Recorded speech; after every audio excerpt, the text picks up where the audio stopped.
L'étoile de Kidal ne brille plus sur le nord du Mali. L'équipe de football du fief des Touaregs s'est déplacée à Bamako depuis que les djihadistes ont imposé la charia.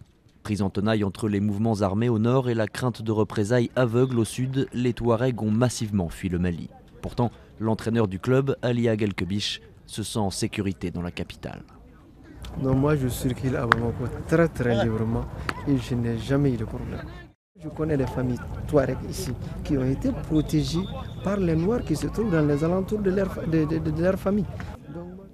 L'étoile de Kidal ne compte pas de joueurs Touareg dans son effectif. Comme Boubacar Koulibaly, la plupart sont des enfants de fonctionnaires du Sud mutés dans le Nord.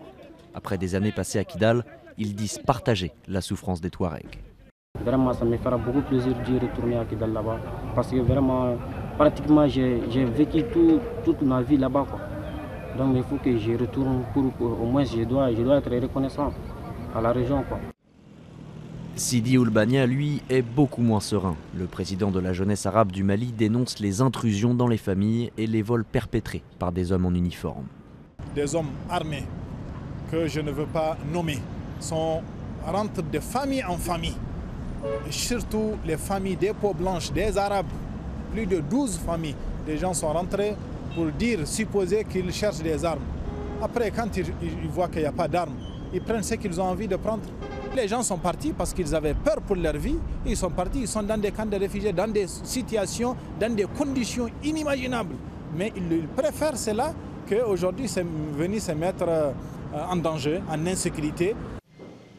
Mohamed Agassori est un des seuls habitants Touareg de Bamako qui accepte de se montrer face à la caméra.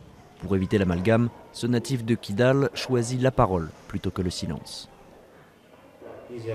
Tous les Touaregs ne sont pas au MNLA.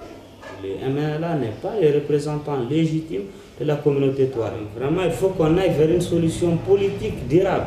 Il y a des problèmes qui sont à la base de tout ça. Le premier, c'est la pauvreté. Après la reconquête de Gao et de Tombouctou, la Cour pénale internationale a mis en garde les autorités maliennes, déjà accusées d'avoir commis des exactions dans le centre du Mali.